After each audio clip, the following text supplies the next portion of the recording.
What's going on, geekers and beer drinkers? Episode 33. The mics are hot, the beers are cold. This is Geekin and Drinkin. Let's go.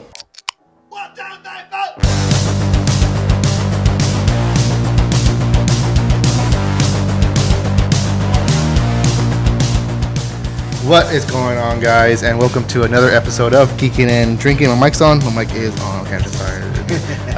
I'm be like last episode where we were talking without a mic for a while. Yeah. Guys, welcome to episode 33, and we got a very, very exciting episode for you guys today. We are joined by a special guest, but first, I'm Eddie, of course. This is Steven. So I'm very excited to for this episode today because we do have a very special guest, and ladies and gentlemen, introducing Dan Gomez. How you doing? How you doing? AKA Original Gomez. OG.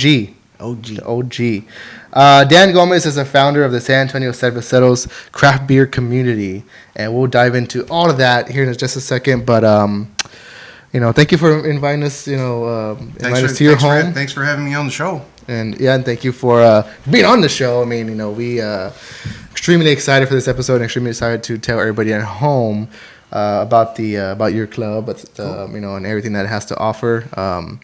And speaking of beer, the beer and everything, we are drinking your beer, and if you could give us a little more information on that. Well, it is a saison, so it's a French style beer. I poured it about 2 minutes ago, so I'm still working on this. I think it's got a great flavor, but there again, it's a French style. It did pour with about a 2-finger head on there. It's a 5.5%.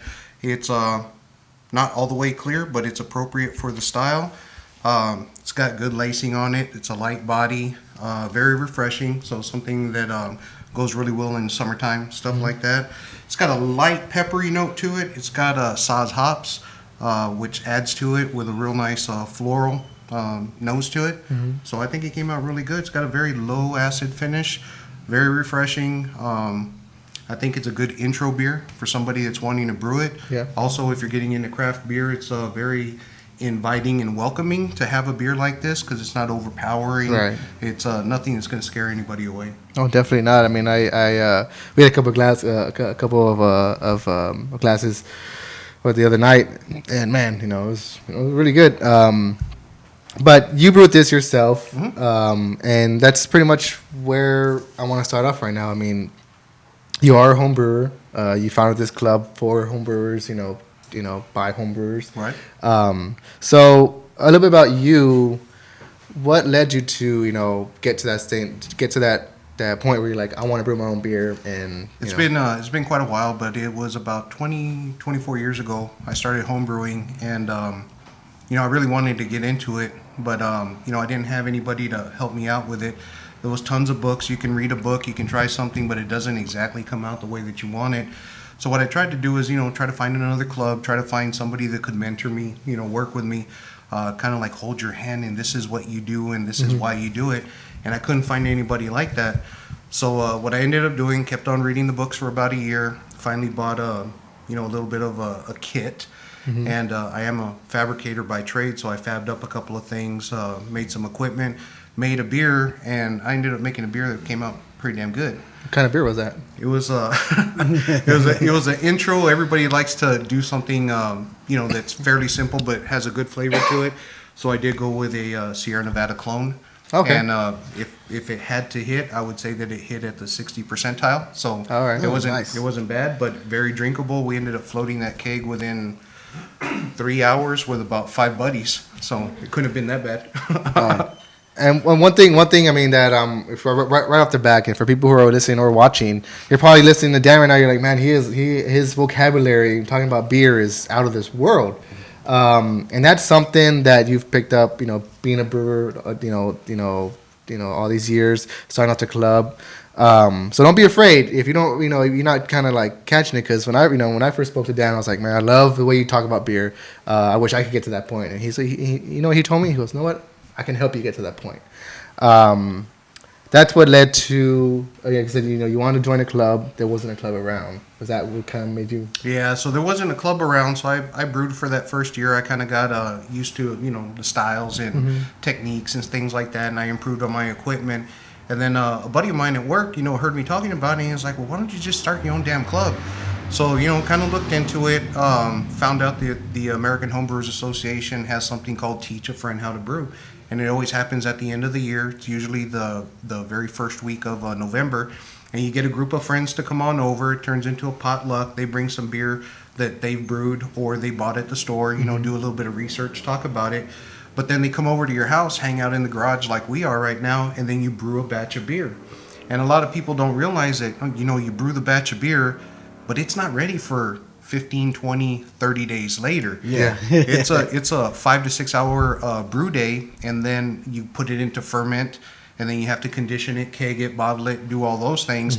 And then that's when you have another party go on where you pop the keg and, show it off. So, I like fostering other people. I very much enjoy the teaching aspect, and that's where, I get off to it. So, Yeah.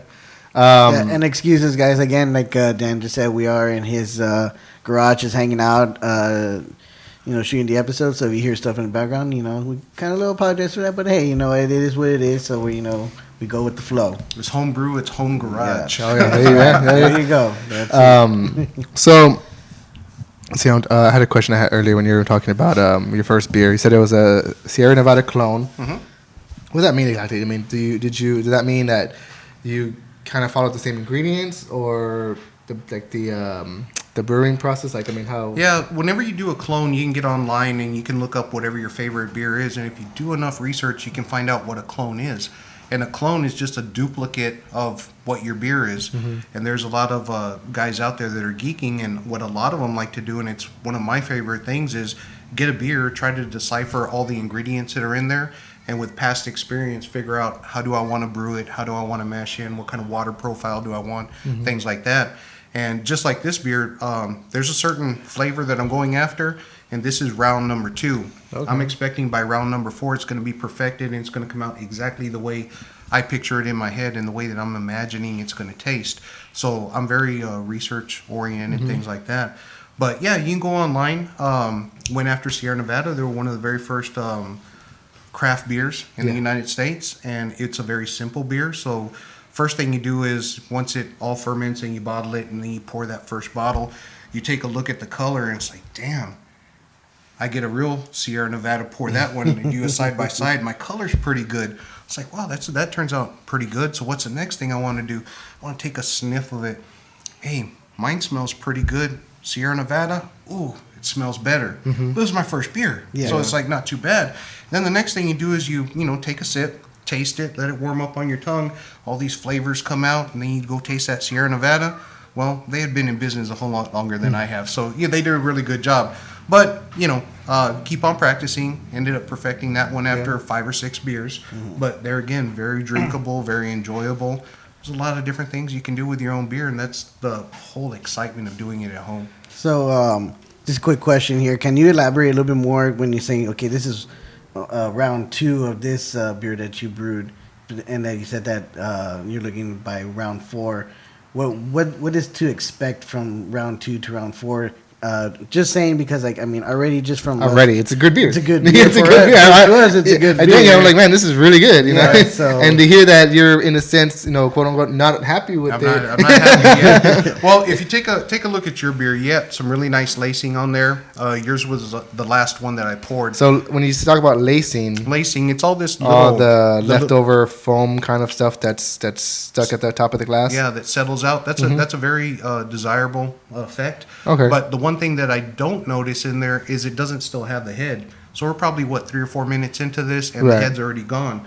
Okay. A very nice saison would continue to hold if it started out as 3 fingers, 3 fingers on there, then it would have continued to hold a 2 or a 1. So, I'm working on that. And I know that I have to modify my grains and stuff, to get that going.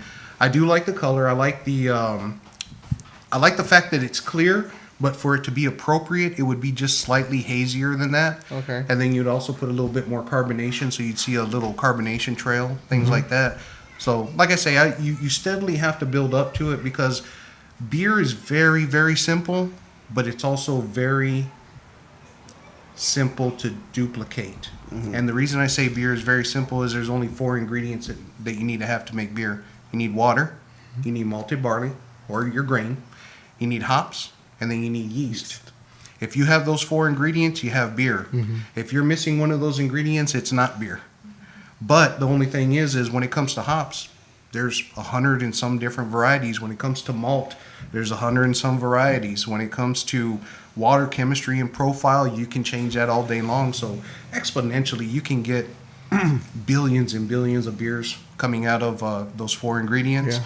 And how you process it, how you mash, how you boil, how you temperature is a really big deal during fermentation. And then of course there's like additional ingredients you could throw in there for like taste or I guess Flavors. aroma, or like even like when you get to this time of year, you get a lot of like crazy beers like Well, there's quite a few stouts that come out. Yeah. So once the weather starts getting a little bit cool, stout is tends to be a little bit higher on the alcohol on some varieties, and then you can start getting some of that chocolate, and you can get it creamy, and Yeah. it's got some of the coffee and all that kind of stuff. And then it's also a very pretty beer to look at, because I was talking about the head that it leaves.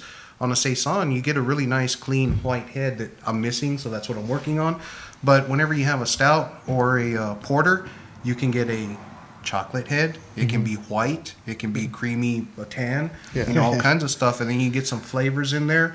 And then if you don't feel like adding carbonation to it, then you can add nitro to it. Makes it real smooth, kind of wow. the way a Guinness goes. So a lot of different things that you can do. And just right now, I mean, just blowing my mind, like because you drink a beer, Yeah, I was like, you never, wait, I was like, whoa, wait, you mean no carbon to it? And then you see the nitro, it's like, oh, okay. Because I mean, like we've drank in craft beer for a while. We always appreciate it, like not only just because it's you get a lot of a lot of different flavorful beers, but it's also the community. I mean, that's one thing that always drew us to this. I just never really took the time to appreciate what's going on in this glass. So, Yeah. I want to get to that point, to that skill set, to where like I could appreciate like everything you just the way you just described this glass. I'm just like that's it blows my mind. So that's But like that's I say, awesome. it's fairly easy. But just like anything that anybody loves, you spend enough time with it, you're gonna learn it. You're gonna learn the lingo. You're gonna learn the techniques and all that. And that's one of the reasons I started off the club. I didn't have a mentor. I wanted somebody to say, "Hey, buddy, this is how you do it. This small little technique right here is gonna make the difference." You can't learn that stuff from a book. Usually, you got to go to somebody that's done it before and many times, and that's why I started the club. So going back to, like you said, you've been brewing beer for a long time. Is there one particular beer, whether it be style or like just one a beer in general that you've brewed that you're extremely proud of, and that's like your gold standard? Like I need to, No, I'm there's quite a few beers that I do like. I'm very hard on myself, and I think a lot of home brewers are hard on themselves. I like a numbering system, so I'll do a 1 through 10. I've categorized this particular beer as a 6, so I'm not terribly happy with it. The best beer that I've ever made, that I've ever judged on my own, I've only given it a 9. So I don't believe in perfection. You need perfection if you are in business and you have to duplicate over and over again. That can be one standard of perfection, but perfection is going to be in the individual that's making the beer. Okay. And that's the beauty of home brewing. You make it the way you like it. Okay, I get that. So what kind of beer was that? That 9 rating beer? The one that I had a 9, it was an IPA. Okay. So what I ended up doing was, it was a little bit difficult to get the color that I wanted, and these are just aesthetic, so it's just visual. Visual has nothing to do with the taste, but there's a perceived something whenever you see a beer and it's of a certain color.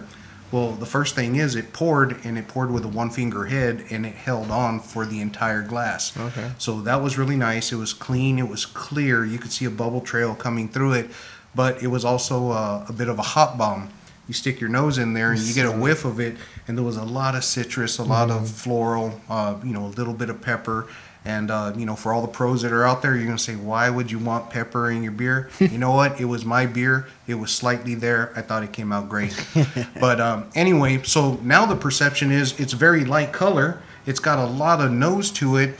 And then if you take that first sip, if you've been drinking this style of IPA, you're going to figure, man, I'm going to get a slap in the face.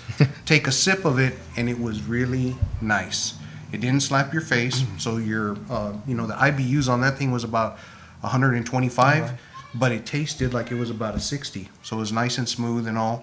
Very nice drinking, and this was a kicker. It came in at a 9.2 alcohol.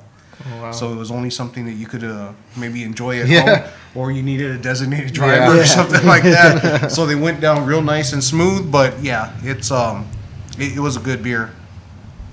Is there a particular kind of like what's the word I'm looking for? Maybe like a style of beer you like brewing the most, as opposed to others, or just you just kind of just like testing the waters with everything. I tend to lean towards a couple of styles. So it's like Saison is one of those that I like the refreshing. I like having something that you can drink nice and easy during the summertime. You're not going to get dehydrated. It doesn't have a whole lot of alcohol, things like that. But I do like the flavor profile. So that's why I tend to go with Saison for the summertime. Between summer and fall, I like getting into a couple of IPAs. You can have those any time of the year, but IPAs to me they're kind of easy to make, and you're kind of regulated by the kind of hops that you have access to, things like that. I do like the German beers. It's lately here I made a Helles. It came out really nice. It's a lager beer. Since I'm into design and engineering and all that kind of stuff, I was able to get this beer out inside of 36 days, which a lot of people are going to say, well, you didn't lager long enough, and it could have come out a little bit better. But there again, I'm a scientist. I like messing with the numbers, the temperatures, and all that. It ended up winning a contest, so it couldn't have been that bad. There is a local brewery here in town where they ended up brewing it. They made 7 barrels of it, and it sold pretty good. So it can't, like I say, it can't be that bad. Yeah. And I mean, so what? I mean, trying to think of how to word this, but Don't be shy. I can Today, handle it. Junior. well, it's more of, so like you're obviously a part of the craft beer community, and not only are you a founder of this club, but I know you also have another business. Yeah. Well, the Cerveceros started. We're coming up on our 10-year anniversary, so we are officially a 501c3 nonprofit. So we are able to earn funds, and we bring the money into the club so we can provide places and events and things like that for education purposes. Whenever you get into home brewing, you don't exactly.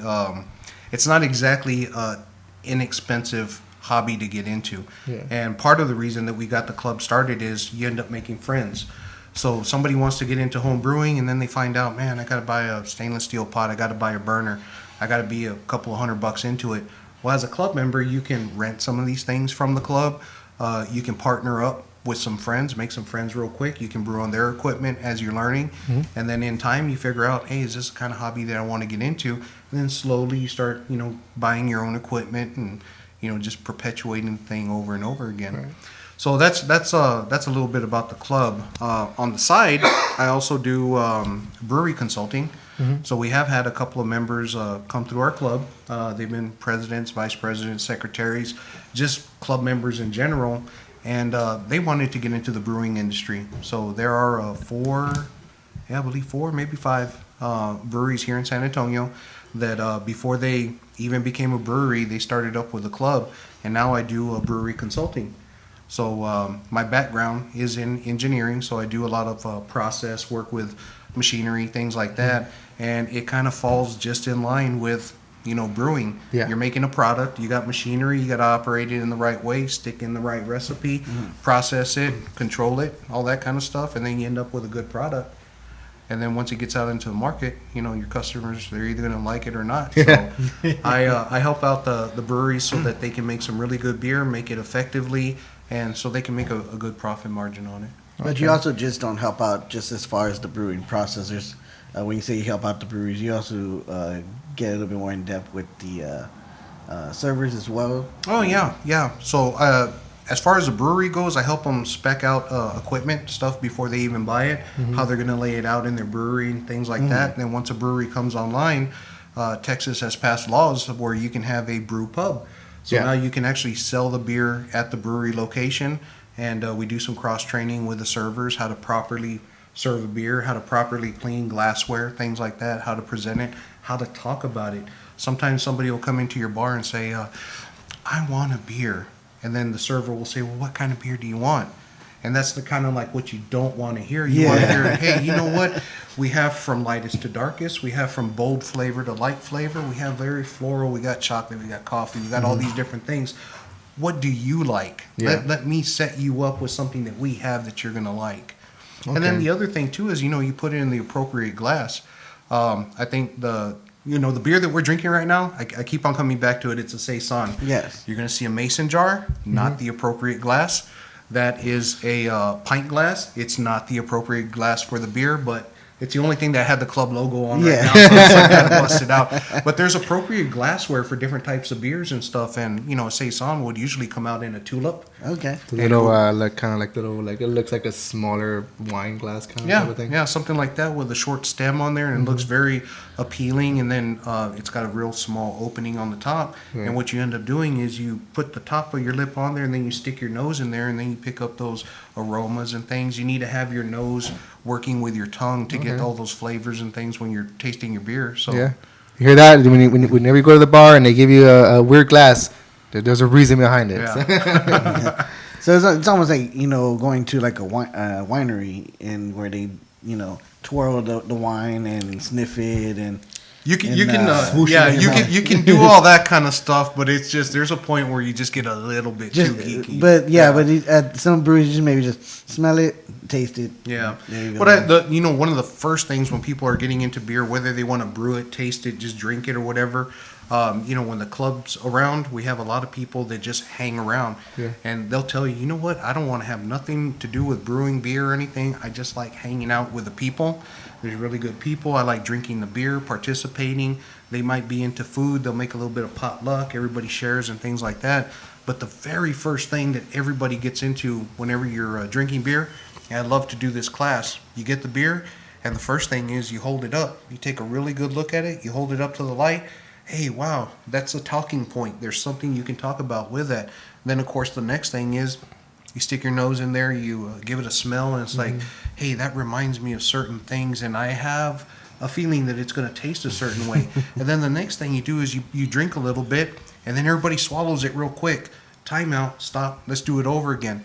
Sip a little bit, hold it on your tongue. Your tongue's going to warm it up a little bit. Some of those esters are going to start coming out. Then you're going to breathe through your nose, and then all of a sudden you got some really good tasting beer.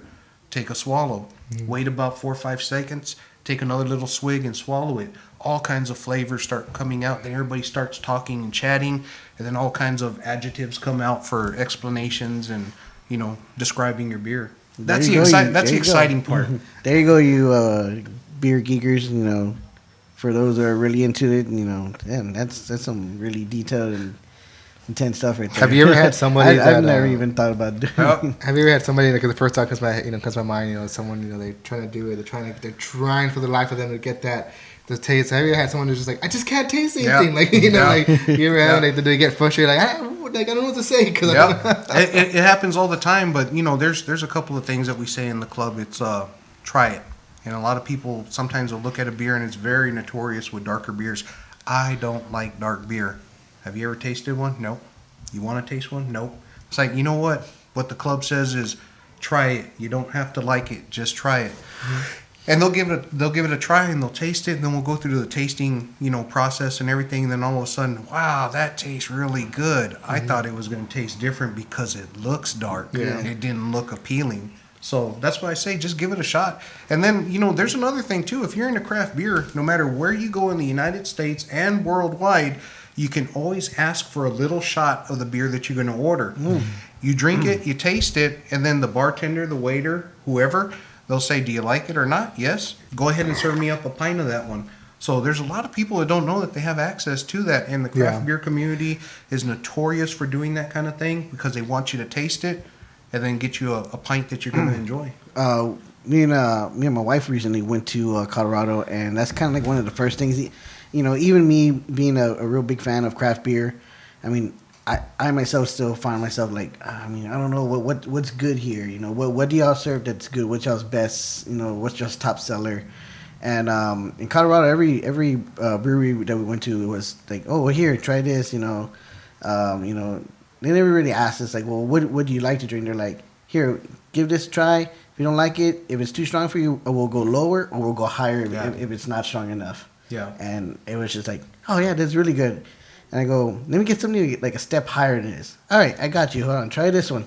Oh yeah, that's even better. Go ahead and serve me that one. Cool, Then cool. boom, they're like, all right, cool. And those are the kind of things that you want to do. A lot of the breweries out there, I'd venture to say all of them, they have their flagship beers. So there's the top 3 that they sell tons of, and they have it in production all the time. And they're going to usually start with somewhere in there, and then start grading you higher or lower. See what you want to sample. Yeah. So we're gonna go ahead and take a little quick break here. All right. Get a little stopping point right now, and then Get a we'll be couple right back. refills? Get a couple refills, and we'll be right back. All right.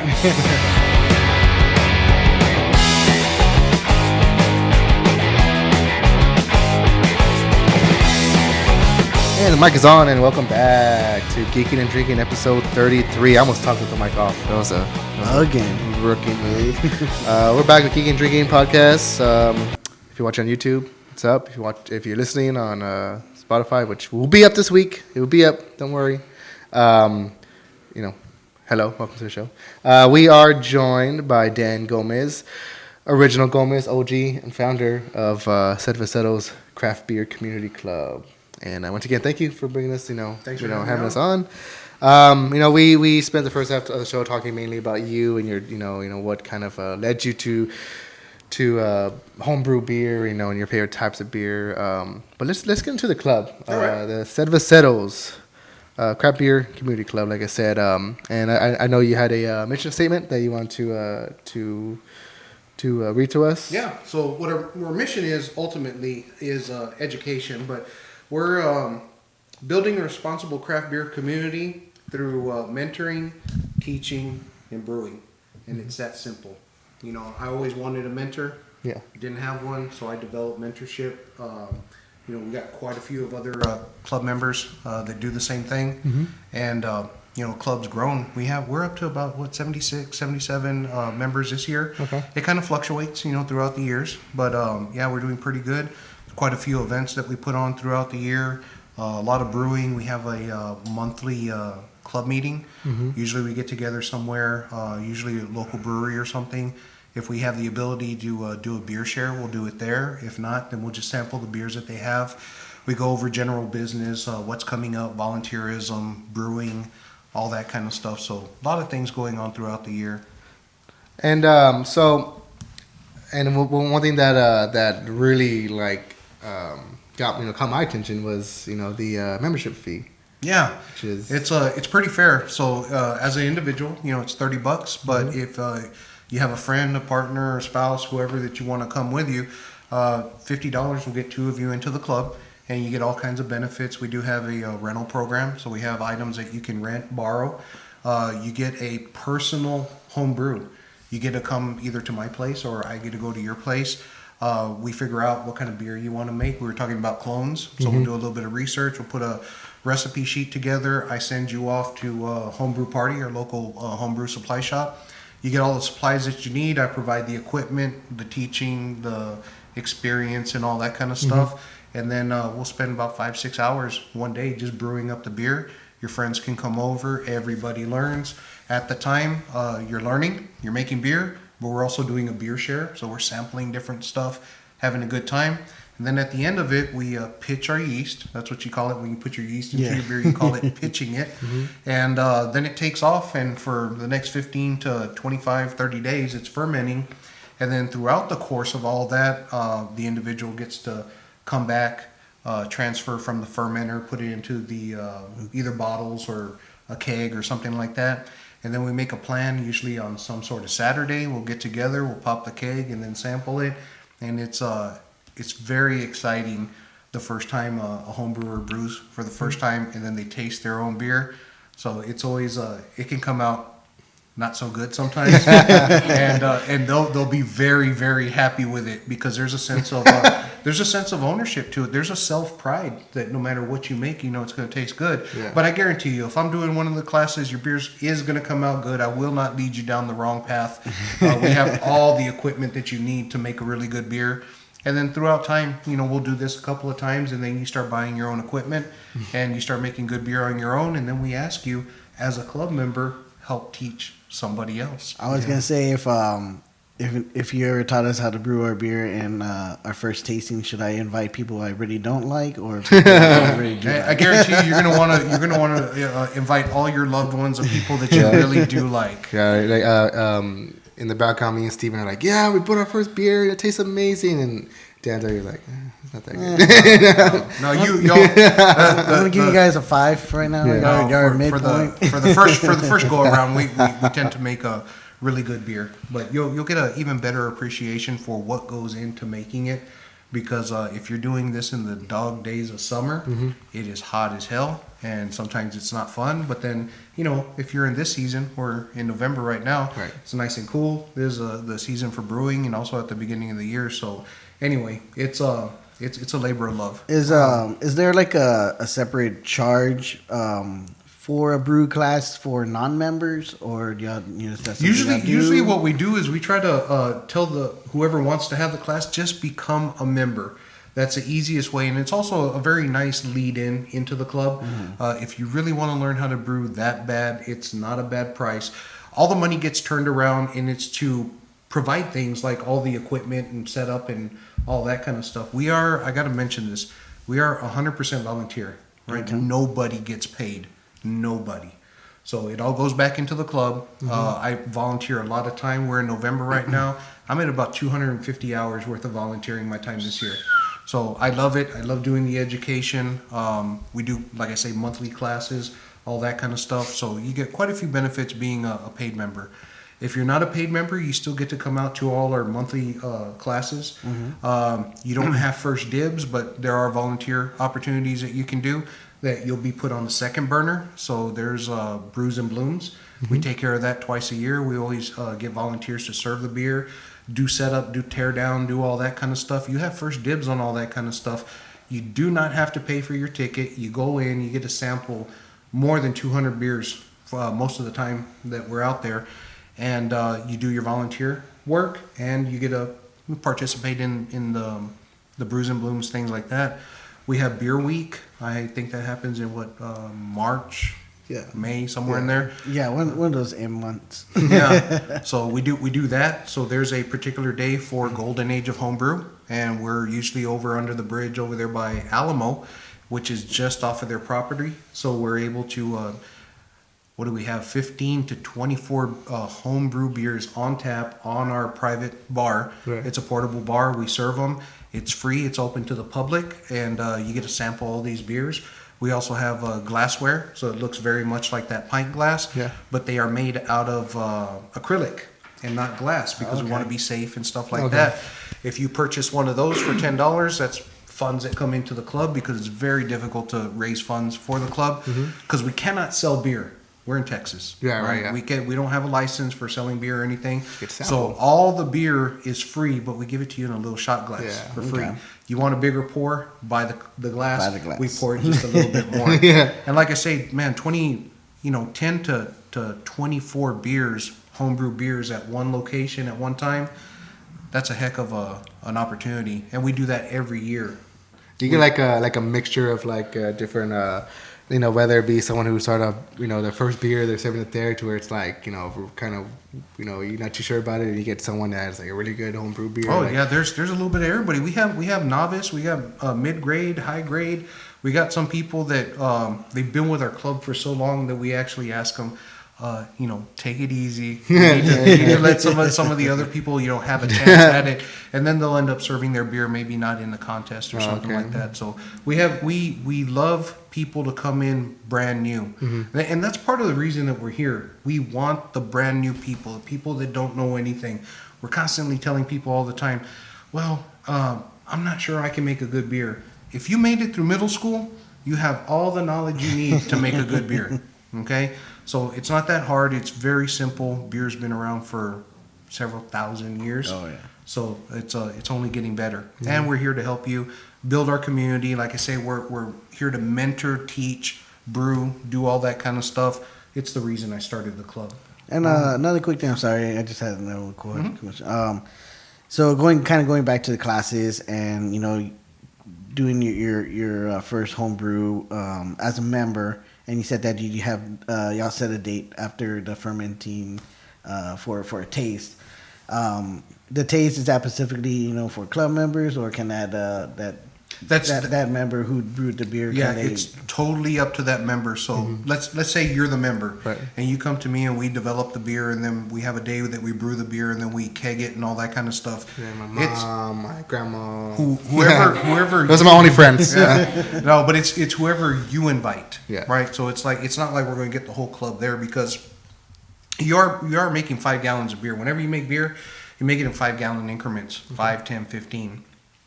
Usually once you pass 15, then you need to become a professional brewer, because 15 gallons is the size of a 1 full-size keg, which is half a barrel. Okay, so every time we make beer, we only make about 5 gallons at a time, and 5 gallons equals 52 bottled beers. So that might not sound like a lot or a little to y'all, but depending on how many friends you have, you can float a 5-gallon keg really quick. So that's why I say that's totally up to you. Whoever the club member is, you invite your friends on there to say, hey, I helped you make it. You get all the credit, all the accolades and everything. There's very few times on this show that where, something that someone says, like sparks up a little spark. And me and Steven had that same spark right now. We're just like, do you think what I'm thinking? Yes.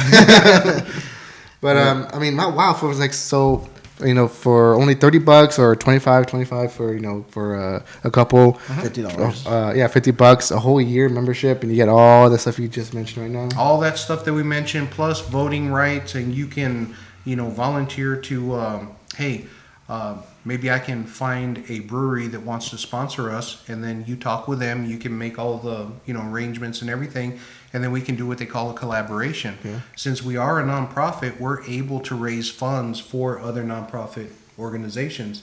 So a couple of years ago, we did one for Huntington's disease. We did one for MS. We got together with a couple of breweries around town. We said, hey, we're going to buy all the grain. Can we use your equipment? Can we use your brewer? And what they do is they volunteer their equipment, their time.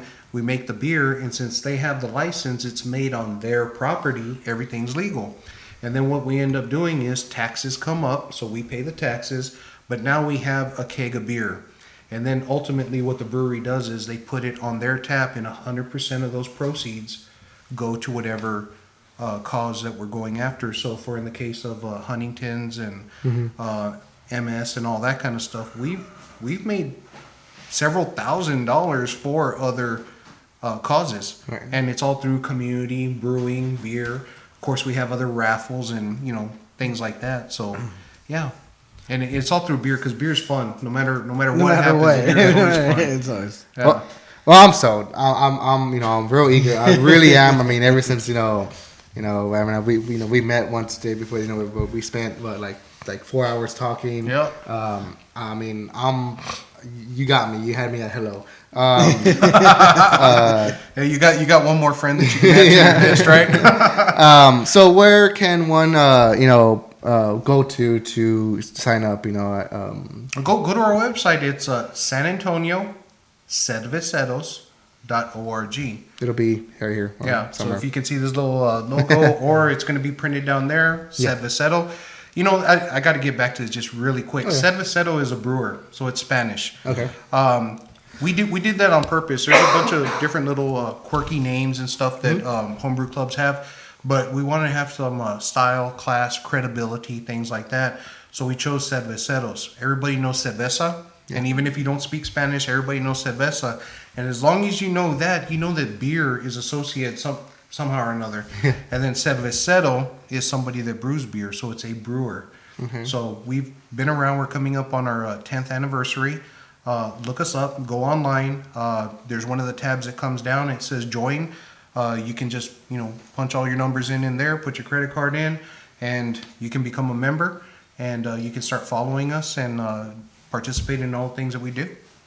Yeah. Here, guys. I mean, if you're, like us, you love craft beer, and have, had even once, thought about, maybe I'll be able to brew my own beer. Check it out. Go to the website. Go, so their socials. And consider signing up. I guarantee right now, me and Steven are gonna be doing it. So stay tuned to drink our horrible beer, whatever it's gonna be. I guarantee it's gonna come out good, but we got to do a little bit of research, figure out what you all want, and then just bust it out, make it happen. All right, I'm super excited. Let's do it right now. I think we're gonna, since we're big Star Wars fans, we're gonna do the blue drink from the first one. That's another thing too. I mean, like I know earlier, and I know we're kind of going off the subject here, but like I know you're talking about color. You look for it to be a specific color or whatever. Or around this time last year, I want to say, or maybe a little bit after. It was earlier in this year. We featured Thirsty Planet's Cosmic Butterfly. It was the first time I ever seen a purple beer. I'm like, it blew my mind. I'm like, oh wow, Yeah. And since then, I have other breweries that kind of come out with their own like different colors beer. And it's pretty wild. They come out all different colors. There's some cherry beers that come out pink. There's some different types of I call them flower beers. So hibiscus will come out pink to red. We were talking about the head color. I've seen some beers come out really nice, even a saison with a nice pink foamy head on them, with a really nice kind of watermelon color to it. And it's all appropriate for the style. And then it kind of puts you in a certain frame of mind, and it's like you taste it, and it's like, it doesn't taste anything what it looks like. And then you smell it, and I mean, it's some great stuff. There's a lot of innovation that goes into making some of these beers, and we're all about teaching on the basics, because if you know the basics, then you can modify those and make exactly what you want. Wow. So the first couple of beers that you guys make, they're going to be very easy, simple to make, but you're going to learn the basics, and then you can start tweaking them and make stuff that's 100% your own. Yeah. Guys, I mean, like I said, if you are very interested, in learning how to brew beer, want to brew your own beer, want to be part of a community, that's one thing that we love here on this show. Ever since we started, we met a bunch of awesome people. I'm always grateful for the people that we meet doing this show. And community has been the thing that we've, kind of been accepted, into the craft beer community. So that's been awesome. But check out the club, guys. San Antonio Cerveceros. Go to the website. Everything. All the links will be down in the description below. Click on it, and there'll even be pop-ups coming up on the screen there too. So look out for those. If you're watching the episode on our YouTube channel, we fancy now. We have animations. We got little things popping up and stuff like that. Right now, there's probably like a little bubble over here. Yeah. You know what? Even you might even get lucky, and after they make their first beer, we'll come back on again. We'll present the beer. We'll show it to you. We'll do a tasting and all that kind of stuff. Yeah. If that's cool with y'all. Oh, of course. Yeah. We're always down to drink beer. But last, I know maybe not our own at the first time, but so we are in the last 2 months of this year. Right now we're in November. So any events that are coming up or anything that are coming up in the new year that people should be looking out for? I know you mentioned that you have monthly meetings that are open to the public. If you want to just check it out, if you're not sure becoming a member yet, you want to check it out. I mean, Well, we're starting to taper down. So the majority of our year is already passed. We just had our homebrew event a couple of weeks ago, and that turned out really well. Excuse me. And the next big thing that we have coming up is we got a really nice class coming up. It's going to be over at Homebrew Party, and it is going to be on how to use Beersmith. And there's going to be a lot of details on that. So Beersmith is a program that you can use to organize and prepare your beer, to make your recipe and all that kind of stuff. Our president, David, is going to be teaching that class, and we have a lot of people lined up for that. So I'm not sure. Go to either our Facebook page or to our website. All the information is there. You can sign up. You do not have to be a member to attend that. We welcome you to attend it. I think it's going to be in the next week or two. I'm sorry, I don't have the date committed to memory, but yeah, that's going to be a good class. December's coming up. Usually in December, with all the holidays and all that, we don't have too many people following us, but we do have our Christmas party. So that's 100% paid members only, and usually we end up at a bar or a brewery, and we'll have a private gathering that's usually there's going to be a ton of beer there, and there's going to be food, and usually not usually, all the time, paid members can bring one other person with them. So if you have a paid membership for 2 people, you can bring 2 more people with you. Oh, so nice. it's another thing of community. You get to meet other people. You get to see what they do. You're going to meet other brewers. You're going to meet other people that just like to hang around. People that like to drink beer. People that do stuff with food, candies, and things like that. We've had a bunch of pairings where we had chocolates paired up with stouts and porters. That was a really good meeting that we had one time. It's just fun. So come on out, join the club. If you choose not to join the club, then there are other things that you can do with us. It's fun. Like I say, we're tapering down for December, but January is going to kick off.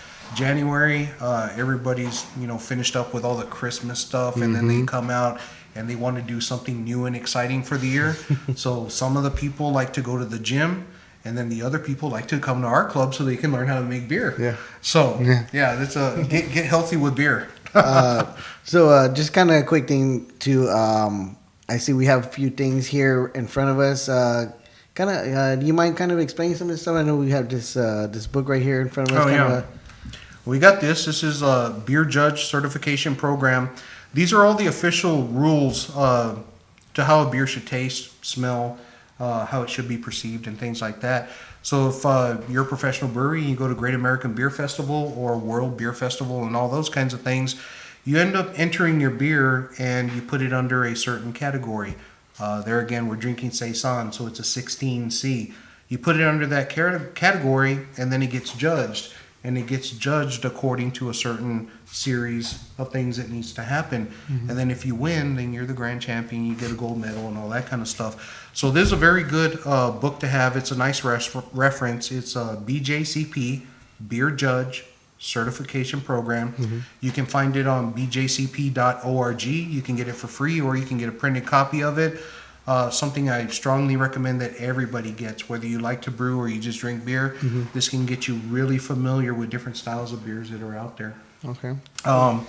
Back here is my personal brew rig. So it's very simple. I don't have any pumps and all kinds of fancy stuff on there, because what I say is it's not the rig that you brew on, it's how you do it. Okay. We got a burner. I got some stainless steel stuff on here. I got a chiller. I got my pot. I got a couple other items that are in the background. We get you making really good beer with very, very few pieces of equipment. So like I say, it's not the equipment that does the job. It's the brewer that makes it happen. Right. And we can get into a bunch of different levels. We do have some people that have quite a brewery system in their garage. They've converted their garages into full-size breweries. They have a lot of friends that show up all the time. So we can do that, but like I say, we get into the basics, and then I can help you take it to wherever you want to go. You want to make it bigger, that's fine. You want to stay small, that's fine. If you only want to do 1 gallon at a time, we can make that happen also. But like I said, we've already had other members that have gone through our club, and they wanted to do it way bigger, and then they ended up opening up their own brewery. Nice. So we can make it really simple, really small, convenient, anything in between, all the way up to a full-size brewery. Awesome, man. I mean, What about this guy right here? What's up with this guy right here? This is a little bit different. This has nothing to do with beer, but this is a still. So I'm going to be very specific with it. A still is used for making spirits. And the thing that it does have in common with beer is you end up making a mash, and the mash is converting grains and malts into a specific type of sugar. And the sugar goes into that bottom pot, that stainless steel pot. It ends up getting heated, and this is a distillation column. And distillate goes through there, and then we have a thermometer up at top, and then we collect it at a certain temperature. And then that bar that goes across over there to the right is a cooling station. And that condensate ends up getting cooled, and then it turns into condensate, which is your alcohol. And from that alcohol you can make scotch, whiskey, moonshine, gin, any kind of spirit that you want. So that's something that's new to Texas. It is totally legal if you're doing it at the home level. Okay, so if you're making spirits, don't quote me on this, but I believe you can make 1 to 2 gallons of spirits per year per household. So I don't want any misrepresentation or anything like that. But yeah, totally legal. We do do a little bit of that on the side, but there again, it has nothing to do with beer. Yeah. Wow. Just another fun thing to look at. Yeah. Well, guys, I mean, this has been extremely informative and extremely. I mean, I'm excited. Like I said, I mean, I'm just waiting for you to sign up. Oh yeah, we're going to. No, I'm definitely, going to. definitely. We're trust us. I'm going to.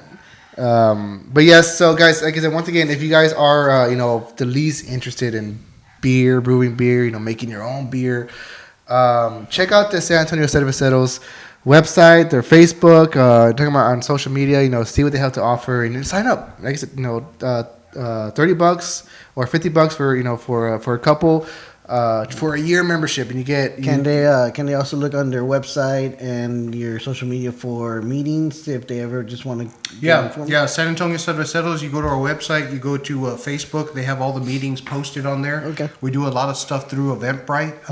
Not necessarily that you need to pay for it, but sometimes we need to know how many people are going to show up. Right. So please sign up with Eventbrite. If you sign up and it tells us that we're going to have 100 guests there, then we will prepare for 100 guests. All right. So, like I say, you don't have to be a member. It's better if you are a member, but we'll accept everybody to a lot of our classes. And we got that nice Beersmith class coming up here in a week or two. Yeah. So if you again, like Eddie was saying and Dan was saying, if you're very interested in joining the club, but you want to get a little bit more information, go look up and see whenever they have one of their meetings coming up, and strongly suggest go and check them out. Speak to Dan or speak to some of the other officers, other club members that are involved. So I mean, again, me and Eddie, we're sold. We were just next payday we're definitely going to sign up. Don't cash this check till Monday. But what was I gonna say? And stay tuned. Stay tuned because I mean, this is just the start of something that's going to be something more bigger. I'm already, we have our, the gears turning in our heads. We know what kind of where we want to go as far as, being members of this club. So just stay tuned because there's a lot of exciting stuff happening. Thank you, Dan. Thank you so much. Thanks for having me out. Thank you for the beer. And if I can say, follow the club. It's all about the club, education, community, and all that kind of stuff. But also follow Original Gomez Brewery Consulting.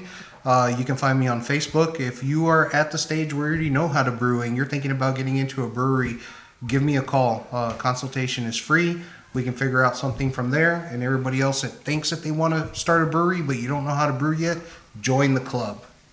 And like I said, I mean, support the community, be part of the community. Get yourself a nice cold glass of beer. Support Geekin Drinkin as well. Yeah. Don't forget to like, comment, subscribe. Check out our past episodes on YouTube, Spotify, Apple Podcasts, Google Play, anywhere you find podcasts. This has been episode 33, and I mean that's it. I mean I'm extremely excited. I just want to cut and get some brewing some beer. Let's do it. All right, well, cheers. Salute. Here, guys.